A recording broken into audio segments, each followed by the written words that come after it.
Hello everyone, welcome to YouTube channel target for IQ। ये हमारा Chhattisgarh pre exam 2015 का part 1 है, जिसे हम इस वीडियो में सॉल्व करने वाले हैं। तो चलिए स्टार्ट करते हैं।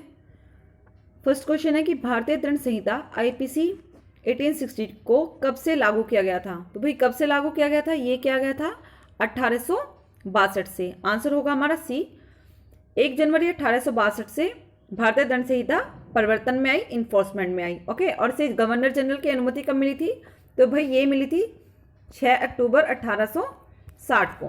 ठीक है, और परिवर्तन में कब से आई है, 1 जनवरी 1862 से। नेक्स्ट क्वेश्चन है कि निम्नलिखित में से भारतीय दंड संहिता की कौन सी धारा महिलाओं के प्रति क्रूरता के करने के लिए सजा का प्रावधान करती है। तो भाई चैप्टर 20A जोड़ा गया था, है ना, 1983 में, कि क्या हो दहेज मृत्यु को रोका जा सके। तो कौन सा सेक्शन जोड़ा गया है वहां पर, 498A। आंसर होगा हमारा बी। नेक्स्ट है भारतीय दंड संहिता की धारा 124A में किसके लिए सजा निर्धारित की गई है। तो सभी को पता होगा, राजद्रोह के लिए सजा निर्धारित की गई है। नेक्स्ट है भारतीय दंड संहिता के कौन से संशोधन के रूप में दृश्यकारिता को आपराधिकरण कर दिया गया है। तो दृश्यकारिता कहां पर है भाई, 2013 से जोड़ा गया है, सेक्शन 354C। ठीक है, कौन सा है, सेक्शन 354C है। नेक्स्ट है भारतीय दंड संहिता के अंतर्गत क्या एक अपराध नहीं है। तो वैवाहिक बलात्कार क्या नहीं माना जाता है, एक अपराध नहीं माना जाता है। बाकी द्विविवाह आपको पता ही है ना, बाइगेमी, दंगा करना और शरारत करना, ये सब क्या है, ये अपराध है।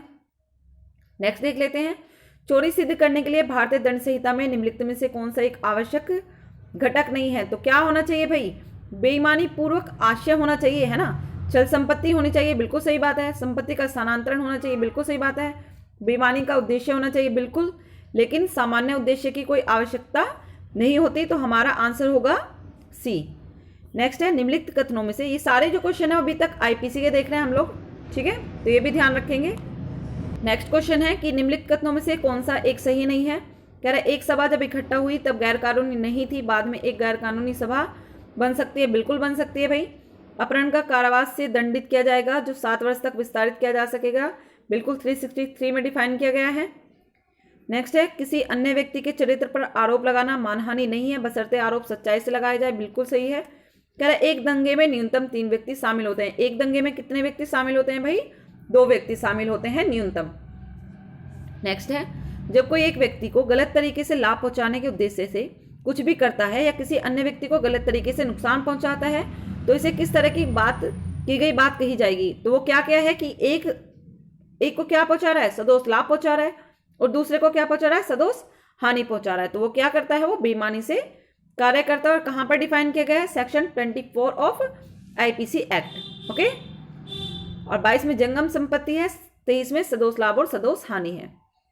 CPC की धारा, क्वेश्चन है CPC का, याद रखिएगा, 9 से CPC स्टार्ट हो गए हमारे। CPC की धारा 51 के अंतर्गत एक डिक्री के निष्पादन को लागू करने का एक तरीका कौन सा नहीं है। कि अगर आपको एक डिक्री का निष्पादन कराना है तो कौन सा तरीका नहीं हो सकता, एक रिसीवर को नियुक्त किया जा सकता है, बिल्कुल किया जा सकता है भाई। कह रहा है अटैचमेंट करके बिक्री की जा सकती है, गिरफ्तारी और नजरबंदी की जा सकती है। एक आयोग, एक कमीशन को नियुक्त नहीं किया जा सकता डिक्री के निष्पादन में, है ना। नेक्स्ट है निम्नलिखित में से कौन सा कथन सही है। एक तरफा पारित मूल डिक्री से एक अपील की जा सकती है, बिल्कुल की जा सकती है। कह रहा पक्षों की सहमति से न्यायालय द्वारा पारित किसी भी डिक्री से कोई भी अपील नहीं की जा सकेगी, बिल्कुल सही है। कानून की चुनौती पर कोई अपील नहीं की जा सकेगी। तो हमारा आंसर होगा A और B, आंसर है हमारा D। ओके, 11वां विलुप्त कर दिया गया है, ओमिट कर लिया है। निम्नलिखित में से कौन सा कथन गलत है। कह रहा है गलत कौन सा कथन पूछ रहा है। कह रहा है जहां एक से अधिक अभियुक्त है समन की कार्रवाई प्रत्येक अभियुक्त पर की जानी चाहिए। तो भाई बिल्कुल सही बात है ये तो। कह रहा है समन की कार्रवाई वकील द्वारा हस्ताक्षर की गई समन की एक प्रति पेश करके की जानी चाहिए, इसकी कोई जरूरत नहीं है कि समन की जब कार्रवाई होगी तो वकील के सिग्नेचर होने चाहिए उस पर, ये गलत है। ठीक है, बाकी ये भी सही है कि अभियुक्त के लिए समन की कार्रवाई उसके नौकर पर नहीं की जा सकती, बिल्कुल सही बात है ये। और अभियुक्त समन प्राप्त करने के लिए अपने एजेंट को अधिकार दे सकता है, ये बात सही है। कह रहा है CPC का क्रम 15, आदेश 15 जो है ऑर्डर 15 किसके बारे में बात करता है। तो किसके बारे में बात करता है, ये बात करता है कि पहली सुनवाई में मुकदमे का निपटान किया जा सकता है। नेक्स्ट है किस आधार पर स्थगन नहीं दिया जा सकता। तो किस आधार पर नहीं दिया जा सकता कि भाई जो हमारा पक्षकार है, मतलब हमारा अधिवक्ता किसी अन्य न्यायालय में अगर बिजी है तो इस आधार पर स्थगन नहीं दिया जा सकता है। ओके, तो याद रखिएगा आंसर है हमारा सी। नेक्स्ट है, एक डिक्री कौन सी नहीं है? तो डिक्री कौन सी होती है भाई? एक अभियोग की अस्वीकृति क्या होगा? एक अभियोग की अस्वीकृति क्या होगा? डिक्री होगी, है ना। सीपीसी की धारा 144 के अंतर्गत किसी भी सवाल का निर्धारण भी डिक्री होगा। निर्णायक अधिनिर्णय जो मुकदमे में विवादों के सभी यकीनी मामलों के संबंध में पक्षों के अधिकारों का निर्धारण करता होगा, डिक्री होती है। लेकिन अनुपस्थिति के लिए बर्खास्तगी का कोई भी आदेश डिक्री नहीं होता है, याद रखिएगा। और डेफिनेशन कहां पर दी गई डिक्री की? सीपीसी के एक्ट के सेक्शन 2 के क्लॉज 2 में। नेक्स्ट है, सीपीसी की धारा 21 के साथ संबंधित है कि भाई सीपीसी की धारा 21 में क्या कराया जाता है? आक्षेप लगाया जाता है ना। और आक्षेप किस आधार पर लगाया जा सकता है? विषय वस्तु आर्थिक और क्षेत्रीय अधिकार क्षेत्र, है ना। आंसर होगा हमारा ए। नेक्स्ट है, प्रतिफल गैर कानूनी है। प्रतिफल गैर कानूनी कब माना जाता है? यदि वह सार्वजनिक नीति के विरुद्ध हो, यदि यह न्याय विरुद्ध हो, यदि यह अनैतिक हो, यदि वह सार्वजनिक नीति के विरुद्ध हो और यदि यह न्याय के भी विरुद्ध हो। तो कब माना जाता है कि ये जब वह लोक नीति के विरुद्ध भी होता है और न्याय के विरुद्ध भी होता है तो प्रतिफल गैर कानूनी माना जाता है। ठीक है। नेक्स्ट है, एक व्यक्ति जो किसी अन्य का सामान पाता है। अभी क्वेश्चन देखिए कहां से आ गए हैं, क्वेश्चन आ गए हैं कॉन्ट्रैक्ट के। कह रहे एक व्यक्ति जो किसी अन्य का सामान पाता है और उसे अपने कब्जे में ले लेता है तो इसकी जिम्मेदारी कैसे हो जाती है? ऐसी जिम्मेदारी मानी जाती है जैसे कि वो अमानतदार हो, उसका बेली हो, है ना। आंसर होगा हमारा ए। नेक्स्ट है, किसी भी समय लेनदार को नोटिस द्वारा जारी गारंटी को जमानतदार द्वारा रद्द किया जा सकता है। तो अगर किसी लेनदार को नोटिस द्वारा अगर किसी ने जमानत दे रखी है ना, तो उसे रद्द कैसे किया जा सकता है? तो उसे भविष्य की लेन देन से संबंधित रद्द किया जा सकता है। आप पिछली लेन देन से संबंधित गारंटी को रद्द नहीं कर सकते। ओके, तो आंसर होगा हमारा ए। नेक्स्ट विलुप्त कर दिया है 20। नेक्स्ट है, जहां व्यक्ति पारस्परिक रूप से वादा करते हैं कि सबसे पहले काम करेंगे जो कानूनी है और दूसरा विशिष्ट परिस्थितियों के अंतर्गत कुछ अन्य काम करेंगे जो कि गैर कानूनी है। वहां पर क्या होगा कि अगर भाई दोनों काम ऐसे हैं जो अलग किए जा सकते हैं तो गैर कानूनी को छोड़ देंगे और कानूनी को कर सकते हैं, है ना। जब संविदा का एक भाग विधि विरुद्ध है और एक भाग क्या है? विधिपूर्ण है, तो हम विधि विरुद्ध काम को छोड़ देंगे और जो विधि पूर्ण काम है उसे हम कर लेंगे। सेक्शन 24 में बताया गया है। तो आंसर है हमारा सी कि वादे का पहला सेट अनुबंध है और दूसरा सेट अमान्य घोषित अमान्य एक समझौता है। ओके, नेक्स्ट क्वेश्चन देख लेते हैं। आकस्मिक समझौते करें या ना करें यदि एक असंभव घटना घटित होती है। कह रहे आकस्मिक समझौते की बात करता है, ये कॉन्टिजेंट एग्रीमेंट की बात करता है। यदि एक असंभव घटना घटित होती है तो अमान्य है यदि घटना की संभावना पक्षों का ज्ञान हो या ज्ञान हो जब इसे बनाया जाए। तो आंसर होगा हमारा भाई सी। ओके, नेक्स्ट क्वेश्चन है, एक प्रस्ताव को निरस्त नहीं किया जा सकता। एक प्रस्ताव को निरस्त कैसे नहीं किया जा सकता? कि जब उसकी स्वीकृति का संचार पूर्ण हो जाता है, जब वो जिससे प्रस्ताव किया जा चुका है उसके संज्ञान में आ जाती है ना, तो उस प्रस्ताव को पूर्ण नहीं निरस्त नहीं किया जा सकता। ठीक है, इसकी स्वीकृति का संचार पूर्ण करने के बाद। आंसर होगा हमारा डी। नेक्स्ट है, भारतीय संविधान अधिनियम की धारा 170 किससे संबंधित है? तो भाई ये जो धारा 170 है वो विशेष अधिकार से रिलेटेड है, सेक्शन 170। ओके, क्वेश्चन नंबर 24 हो गया।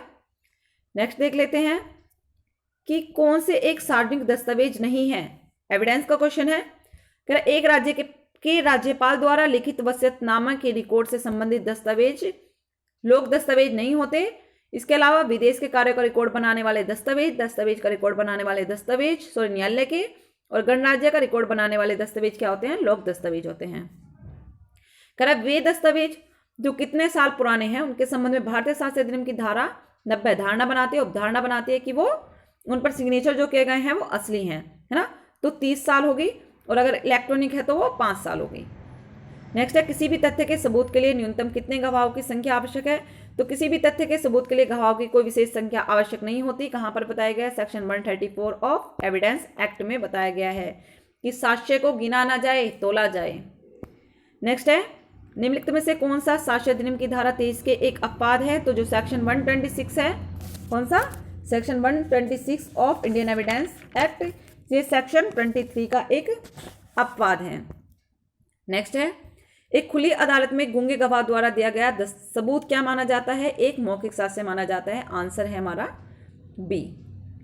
नेक्स्ट है, बलात्कार के मामले में कुछ मुकदमे में सहमति के अभाव का अनुमान के द्वारा उठाया जाता है कि उसकी सहमति नहीं थी। तो कहां पर है भाई? ये साक्ष्य अधिनियम की जो धारा है 114 क्या है, वहां पर इसका प्रावधान किया गया है। कहां पर किया गया है?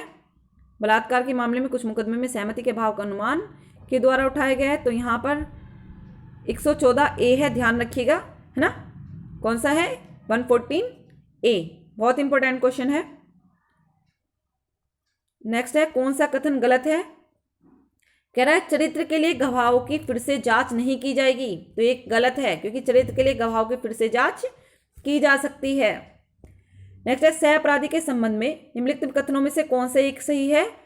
कि सह अपराधी क्या हो सकता है भाई? सह अपराधी एक आरोपी व्यक्ति के खिलाफ एक सक्षम गवाह हो सकता है। यह भी होता है कि एक कमजोर साक्ष्य है और उसकी संपुष्टि कर लेनी चाहिए, है ना, लेकिन ये एक सक्षम गवाह माना जाएगा। नेक्स्ट है, कॉन्स्टिट्यूशन का क्वेश्चन है, संविधान की 10वीं अनुसूची क्या प्रदान करती है? तो सभी को पता होगा, दल परिवर्तन के आधार पर निर्भरता की बात करती है अनुसूची 10। कौन सा अनुच्छेद देवनागरी लिपि में हिंदी को संघ की आधिकारिक भाषा बनाता है? तो कौन सा अनुच्छेद है? 343(1) क्या बनाता है? देवनागरी लिपि में हिंदी को संघ की आधिकारिक भाषा बनाता है। आंसर होगा हमारा बी। नेक्स्ट है, क्वेश्चन है कि भारत के संविधान का अनुच्छेद 243(e) किससे संबंधित है? तो 243(e) संबंधित है महानगर योजना समिति से। आंसर है हमारा सी। नेक्स्ट है, भारत के राष्ट्रपति द्वारा किसी भी टिप्पणी पर सुनवाई के लिए आवश्यक न्यायाधीशों की न्यूनतम संख्या कितनी होनी चाहिए भाई? कितने न्यायाधीश होने चाहिए? मिनिमम न्यायाधीश होने चाहिए 5 न्यायाधीश, है ना। फिर है, संसद के किसी सदन की एक बैठक करने के लिए आवश्यक सदस्यों की संख्या क्या है? तो सदन के सदस्यों की कुल सदस्य संख्या का 1/10वां हिस्सा होना चाहिए। आंसर होगा हमारा डी। नेक्स्ट है, भारत के राष्ट्रपति के संबंध में कौन सा कथन सही है? वह उपराष्ट्रपति को संबोधित हस्तलिखित लेख द्वारा इस्तीफा दे सकते हैं और अपने कार्यकाल की समाप्ति के बाद भी अपना कार्यकाल जारी रख सकते हैं जब तक कि उनका उत्तराधिकारी अपना पद ग्रहण करने के लिए उपस्थित हो, तब तक के लिए वो अपने पद पर बने रहते हैं। नेक्स्ट है, संविधान के कौन से संशोधन में संविधान में मूलभूत कर्तव्य को प्रविष्ट किया गया था? तो भाई कौन सा संशोधन था? 42वां संविधान संशोधन 1976, जिसे कि मिनी कॉन्स्टिट्यूशन का नाम भी दिया जाता है। नेक्स्ट है, भारत का संविधान किसके अंतर्गत प्रसूति राहत के प्रावधानों को बताता है? तो कहां पर बताता है? Article 42 of Indian constitution act. Next है, दंड प्रक्रिया संहिता का अनुच्छेद 85 संलग्न संपत्ति के संबंध में क्या आवृत नहीं करता? तो क्या कर सकते हैं? स्वतंत्र बिक्री, है ना, पुनः विक्रय या पुनः स्थापन। तो ये पुनः विक्रय की बात नहीं करता है। नेक्स्ट है, दंड प्रक्रिया संहिता के अनुच्छेद 142 के तहत एक मजिस्ट्रेट को क्या जारी करने का अधिकार है? तो निषेधाज्ञा लंबित जांच का आदेश वो जारी कर सकता है। नेक्स्ट है, विलुप्त कह रहा है निम्नलिखित में से कौन सा धारा 263 के अनुसार सारांश परीक्षणों में रिकॉर्ड का एक ब्यौरा नहीं हो सकता? शिकायतकर्ता का वंश, रिकॉर्ड का ब्यौरा नहीं होता है। ठीक है।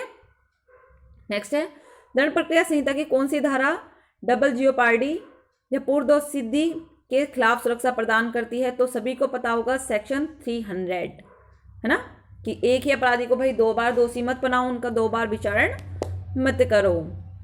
फिर कहता है, एक अदालत जब एक मामले के निपटान के लिए अपने निर्णय अंतिम आदेश पर हस्ताक्षर करती है तो इससे एक लिपिक या अंकगणितीय त्रुटि को ही दूर किया जा सकता है। उसके निष्कर्षों में, तथ्य के निष्कर्षों में अनुपात में बदलाव या समीक्षा नहीं हो सकती, केवल लिपिक या त्रुटि को ही दूर किया जा सकता है। Answer A. नेक्स्ट है, निम्नलिखित में से कौन सी सजा अपील के योग्य है? तो कौन सी सजा अपील के योग्य है भाई? यहाँ पर कहता है कौन सा? सेक्शन 376 की भाई जो छोटे मामले होंगे, है ना, उनमें आप अपील नहीं कर सकते। तो यहाँ पर कौन सा है कि 4 महीने के कारावास की सजा के साथ सत्र न्यायालय द्वारा क्षुद्र मामलों में सजा दी जाती है, तो वहां पर हम अपील नहीं कर सकते। आंसर होगा हमारा सी। नेक्स्ट है सत्र न्यायालय में न्यायाधीशों को कौन नियुक्त करता है, तो सभी को पता होगा भाई, उच्च न्यायालय करते हैं, है ना। और किसके द्वारा सत्र न्यायालय का गठन किया जाता है, राज्य सरकार के द्वारा किया जाता है। नेक्स्ट है बिना वारंट के पुलिस किसी भी व्यक्ति को गिरफ्तार नहीं कर सकती। कब कर सकती है, जो व्यक्ति राज्य सरकार के आदेश द्वारा अपराधी घोषित किया जा चुका है बिल्कुल कर सकती है। जो व्यक्ति पुलिस अधिकारी को उस समय बाधा पहुंचाता है जब वह अपने कर्तव्य का निर्वहन कर रहा है तब भी कर सकती है। लेकिन जो व्यक्ति केवल अपने कब्जे में विधिपूर्ण कारण के साथ गृह वेधन में उपयोग किए जा सकने वाला उपकरण रखता है तो उसे गिरफ्तार नहीं कर सकती। हमारा आंसर है ए।